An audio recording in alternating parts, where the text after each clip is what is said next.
Welcome to an Adobe Books Illustrator tutorial. In this video I give you an overview of the Tools panel. When opening an Illustrator document, the Tools panel is located on the left side of the screen. It contains a section for the tools, the fill, stroke, and color options, drawing modes, and screen modes. By clicking on the double arrow found on the upper left part of the panel, you can toggle between double stack and single column. You can dismount the panel by clicking the grip area just above the tools and dragging it.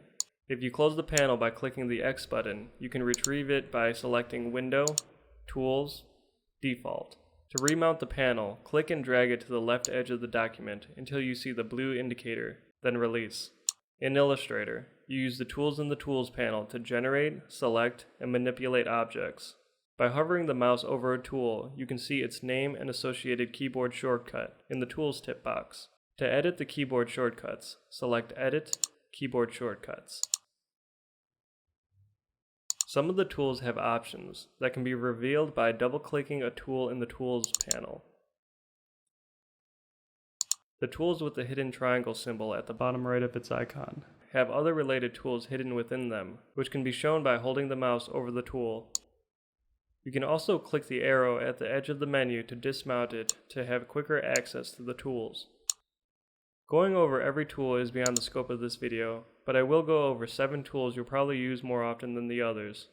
And they are the Selection tool, Direct Selection tool, Pen tool, Type tool, Paintbrush tool, Rectangle and Ellipse tool, and the Shape Builder tool. The Selection tool selects individual objects by clicking on them, or multiple objects by clicking and dragging the mark key over them. Additionally, you can transform selected objects by clicking and dragging a point on the bounding box.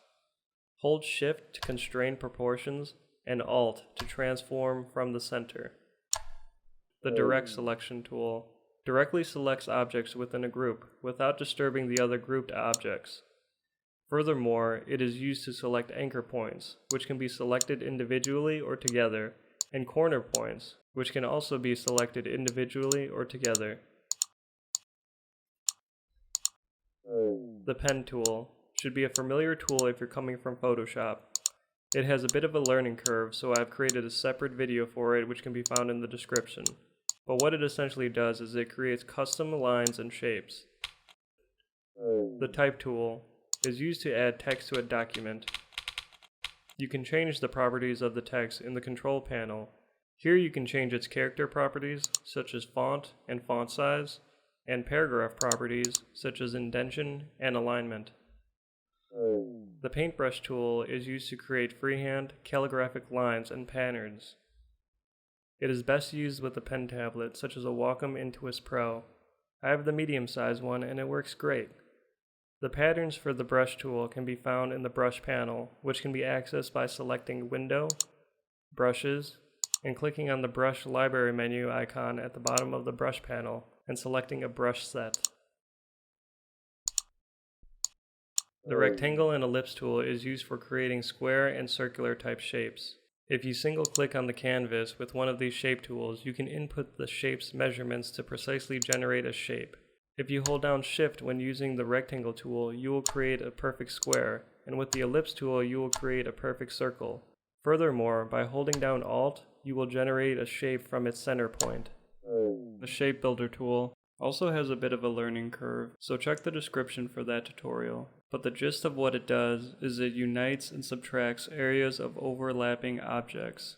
To unite shapes, select 2 overlapping objects, then click and drag over them with the Shape Builder tool. And to subtract an area, again select 2 overlapping objects, then with the Shape Builder tool, hover your mouse over the area you wish to subtract, then hold Alt and click. More shape manipulating options can be found in the Pathfinder panel, which can be located by selecting Window, Pathfinder.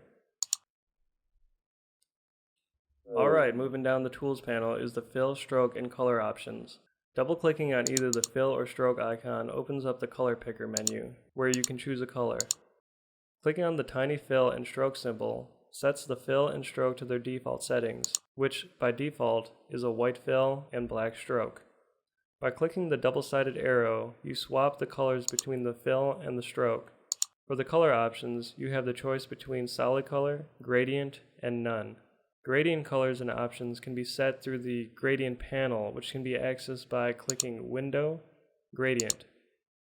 In addition, you can use Illustrator's preset gradients found in the Swatches library, which can be accessed by selecting Window, Swatches, then clicking on the library icon and selecting Gradient, and from there you can choose a gradient set. Underneath the color options are the drawing modes. You have the option to choose between Draw Normal, Draw Behind, and Draw Inside. You will mostly, if not always, be working in Draw Normal mode. You can think of Draw Normal mode as stacking sheets of paper on top of each other. Every object you create gets placed on top of the stack, as shown in the Layers panel, which can be accessed by selecting Window, Layers. Draw Behind is the exact opposite. When you create an object, it goes to the very bottom of the layer stack. And Draw Inside allows you to create objects within the bounds of another object that is selected. If you're familiar with clipping masks from Photoshop, it's essentially the same thing.